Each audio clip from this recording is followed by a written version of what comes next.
A stroke is when a part of the brain dies, really, because of an interruption in its blood supply. Either a blood vessel blocks or ruptures and there's a bleed into the brain. And as a consequence, there are things that you can't do as a result. Why is my left hand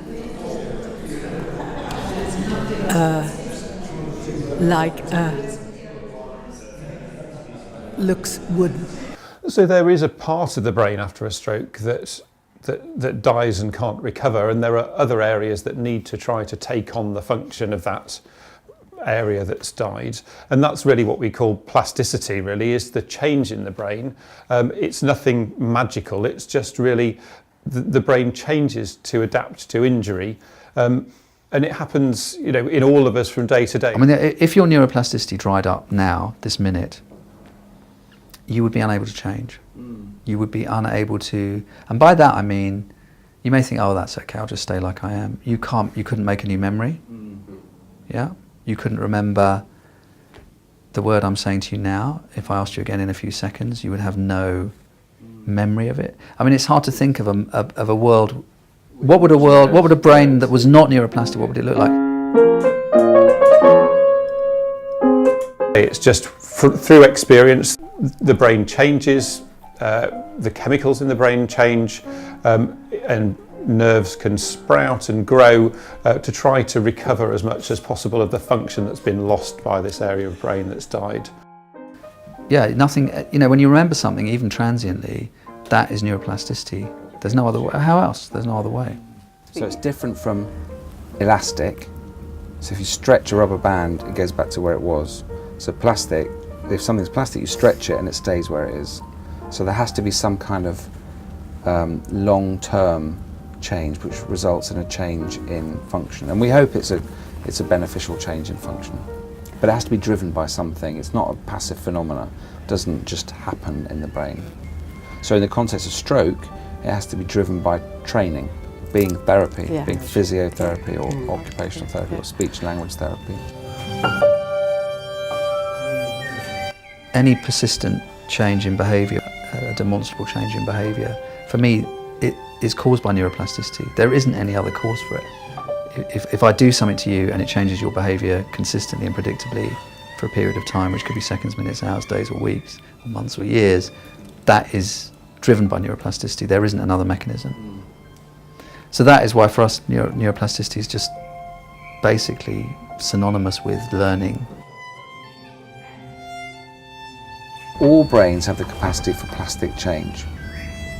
Now, the post-stroke brain has the capacity for plastic change in the surviving brain regions and networks. Okay? So therefore, any chronic stroke patient can learn a task. So if you practice a task over and over again, you will probably get better at that task. So they can always be improved. Now the limit is probably set by what we were talking about before. If there is a movement that you can't do, you absolutely, you have no movement in your hand, you can't get better at moving your hand because you can't practice. But within what people call your motor envelope, you can definitely improve. And that any change in behaviour through training comes about through plasticity. And that's what I mean about plasticity not being extraordinary, it's really a very ordinary capacity of the brain. I think the key point is that you can take people who've been told that they will have no further improvement, and in quite a few of them you can really move them on. You can really move them on in their ability to do things that they thought they couldn't do before with quite intensive rehab. I'm still in the jungle of my head, trying to go out. People talk about recovery from stroke as just being about, in the motor domain, doing lots of repetitions, just repeating over and over again. But actually I think it's much better to think about rehabilitation as education. And I think that makes it much more explicit that rehabilitation requires learning, but a key component is expert tuition. So you need someone to show you what to do the assessment of what is wrong, why the arm or the hand is not working properly, and then to be the tutor to pass on that expert knowledge to the patient to show them what to do. But then they have to be able to take that forward. So just to use the tennis analogy, you wouldn't say to a young Roger Federer, well, here's a tennis racket and here's a couple of balls, go out, just go in the park and knock them around and I'm sure you'll work it out, Roger, you'll become a great tennis player one day. That isn't going to happen. So he's going to go to his coach, they're going to say, right, we're going to work on serving to the left-hand court or something. So I'm sure they'll do video analysis, they'll slow it down, they'll look at all the joint angles, exactly how that limb is moving, they'll say this isn't quite right and that's why the ball's going over there. They'll correct that. So that again needs to happen in rehabilitation of an arm and a hand, for example.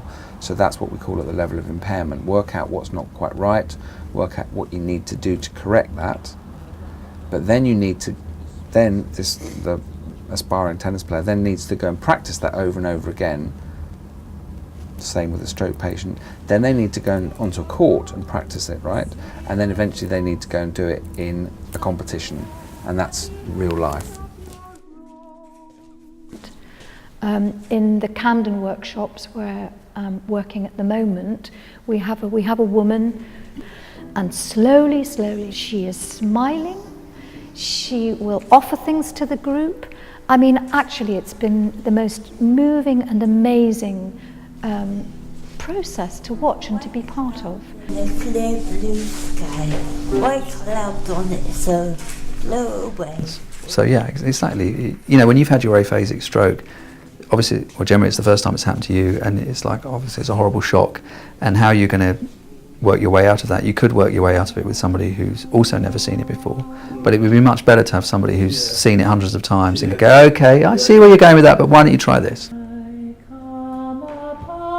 The idea that you could switch things magically back again is a bit like the idea that you can magically learn anything without putting in any effort. If the brain was amazingly neuroplastic and had a lot of extra resources and a huge amount of redundancy, which it doesn't have, probably because of energetic principles, frankly, it doesn't make evolutionary sense. It would be nice if we all had, 50% of our brain sitting there just like a spare battery waiting. That would be great. But energetically, that doesn't work, and evolution hasn't produced brains like that. Your brain is not a limitless resource, unfortunately, and as we found out, as you get older, some things get a bit harder. Propanomonomia is very common. So some things become more of a stretch. Other things that are highly overlearned, like your musical ability, you will actually use less neural resources on that.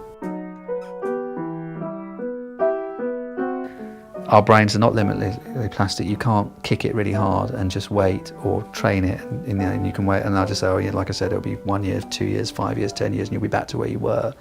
That would be, if it was truly limitlessly plastic, that would be what would happen. But we don't see that, so we mustn't be we mustn't overplay our hands too much. But when we see constant or demonstrable behavioural change that can be provoked by certain practice things, then that's encouraging, right? And there are all sorts of ways that could play out, different pathways. So it's this network idea, or the sort of concept of the tube map, where King's Cross goes down, but then eventually you learn that first morning when King's Cross goes down, you probably make the wrong decision, but then you go home the next day, you go on Google Maps, and then okay, this would have been a more efficient way. But even that's trivial, because then you learn the best path very quickly. But if it was more complicated, more organic than that, it would take a while. I'm in a dark black hole. I'm in a dark... We know that there are parts of the brain that bring together motor and cognition and all of these things, and they're not things that you can really single out in isolation. And it may be that through creativity that you're sort of refreshing those bits of the brain that other therapies can't reach in some way.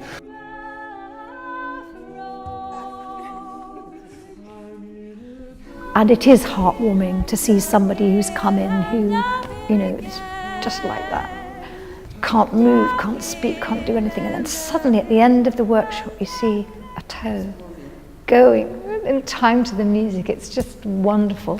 And you know, an OT who might be in there looks at that and sees that too and goes, ah, you know, they haven't seen that before. So this work does do that, and I think it does it because it goes to, it connects different bits of the brain. You know, if you're doing speech therapy, then you're in that bit, or if you're doing movement therapy, you're in that bit. But we're in this funny little kind of, you know, area that can join lots of dots up, and it does. And you know, different bits of the brain sort of start to sprout, I think.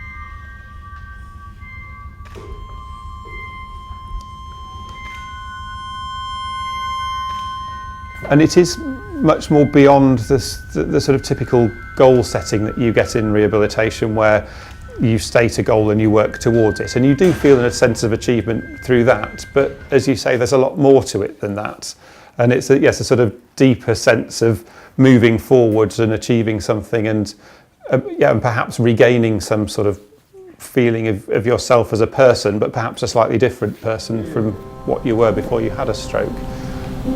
It starts with a point. The point becomes a line. What creativity is and does in the brain, we don't really understand very well, and because of that, its use in rehabilitation really falls behind these other things. So here's the interesting part about artistic endeavour. What if artistic endeavour, artistic activity, singing, dancing, music, artwork, could facilitate more neuroplasticity? We know that the ways we do rehabilitation, physiotherapy, speech therapy, occupational therapy, are very effective ways of trying to recover. But it's probable that they're only accessing a proportion of the plasticity that we all possess. Artistic activities, we know, engage more parts of our brains, engage association areas in our brains, in the cortex and in the subcortical areas of both sides of our brains, much more than repetitive exercise will. We also know that artistic endeavour, for some people, activates their prefrontal cortex, gives them a sense of better well-being. What we know in our stroke units, if you work in a stroke unit, you know that people who don't have good well-being, don't feel good, have low mood, do much worse in rehabilitation than people who feel good. So, I'm delighted to be here, and I'm really interested to see how artistic activity and endeavour can facilitate people.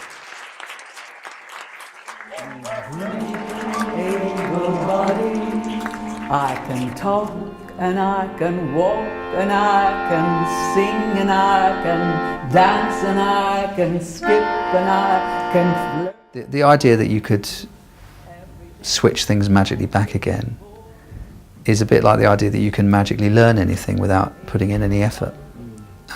Obviously some things rely on, you know, as you learn one instrument, probably the next instrument you learn is a little bit easier, but it's not as easy as you'd hope, I suspect. I dream, we dream, able-bodied, we dream, able-bodied with. It's not like, oh, I've learned the trumpet, I'll do the bass guitar next week.